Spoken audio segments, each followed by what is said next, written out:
A police department in Georgia says they've received a threat, but this is a very different kind of threat involving a possible animal sacrifice. Lauren Bradley has the details. It appears to be a prefabricated voodoo doll. It looks like this are the feet, and the head's been pulled off and is laying right here next to it. And then there's a lizard that appears to be cut in half that we believe is an animal sacrifice. Lieutenant Emery Randolph spotted this bizarre display early Friday morning. To me, it makes me feel like we've probably struck a nerve with somebody when they're trying to send spiritual forces against us. Police say they don't know of any voodoo community on the island, but they want to know who did this. I definitely think there's a pretty dark message involved that somebody's trying to direct at the police department. You know, to have the head pulled off the doll, it's obviously not a sign of a friendly gesture. Randolph says even if they don't press charges, they want to know who's responsible, who could be a threat to officers. Of course, you know, we're not disturbed by it. We're not afraid. We're going to continue to do our duties just like it's any other day. Randolph says he wants people to come to them with problems rather than leaving threatening messages just feet from their door. If we do something to upset the public, we ask that they come and have a dialogue with us and not leave animal sacrifices outside of the police department. It's a little bit counterproductive to our mission. That certainly is bizarre. Well, police are now reviewing surveillance video to identify the person responsible, but they still don't know what charges that person would face other than littering.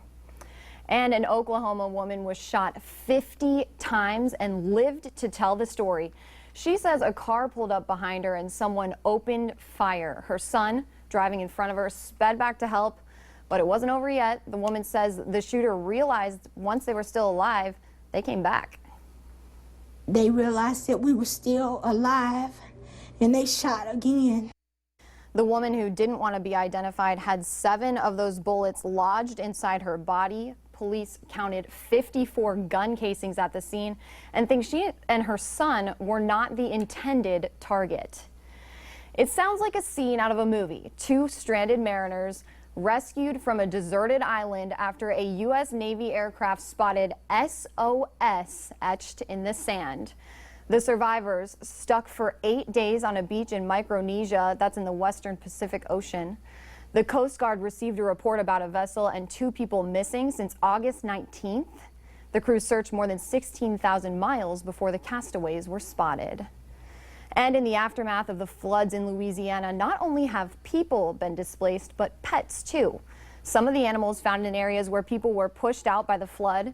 People running the animal shelter there have also been affected by the flooding, but say they're thankful to the volunteers who've dedicated their time to helping animals in need. We've had an army of volunteers working diligently, trying to keep up just with the cleaning and bedding and trying to make these animals comfortable. The shelter hopes to reunite the animals with their owners, saying the dogs are missing their people just as much as the people are missing their dogs. And as relief efforts continue in Indiana after a tornado ripped through Kokomo, one group is providing help to families' 4-legged members. A temporary mobile home base for up to 65 pets, providing shelter after the disaster. The base is parked outside the American Red Cross shelter in the area. Now, everyone loves to hear about weddings, and this one in northeastern India was a unique one, to say the least. Frogs tying the knot. You can see people gathering to celebrate the wedding of the frogs. Now, this isn't the wedding just to celebrate a love story, though. This is to appease the rain god, as the area has been going through a long drought. People living there hope the ritual will bring more rain.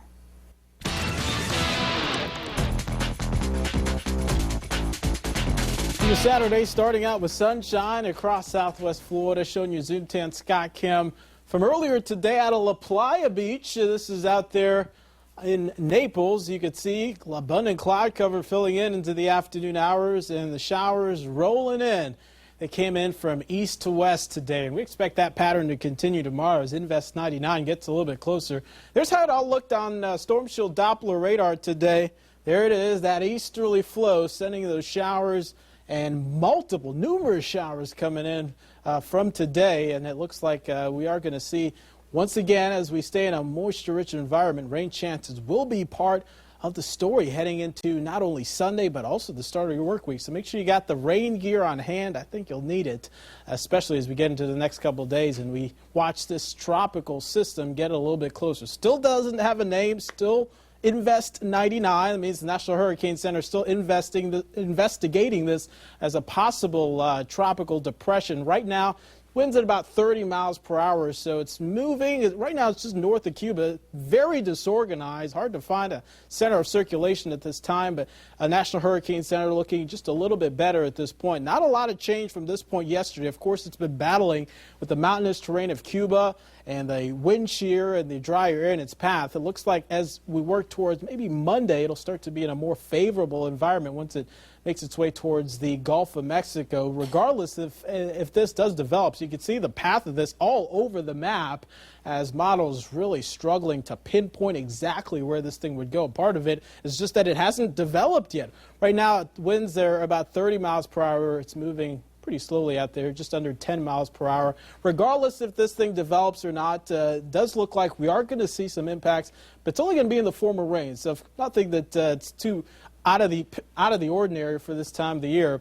Rainfall anywhere from 3 to 5 inches through Tuesday expected here across southwest Florida. Not in every backyard, not all day long, so not a washout for your Sunday, but something to keep in mind as you make those outdoor plans, as periods of rain, much like what we saw today, some heavy, some going to have some lightning in the mix as we work towards the afternoon. I think maybe see some peaks of sunshine in the morning hours, the clouds once again, the outer bands of Invest 99 as it continues to push on closer are going to feed those showers and thunderstorms. And as it gets closer on Monday, it looks like we'll see just a better coverage of the rain here across the area. Quick check at that breakdown, 4-zone forecast. Temperatures, I think, will be in check here for tomorrow if you live inland. Scattered rain morning and afternoon. It will be possible along the harbor zone. Some of them could be on the heavier side. Expect those showers and thunderstorms to continue not only for those coastal zones, but your 7-day forecast shows storms will be likely through at least Tuesday or Wednesday before that thing gets far enough away to have lesser of an impact on our weather through the weekend. That's your forecast. Lisa?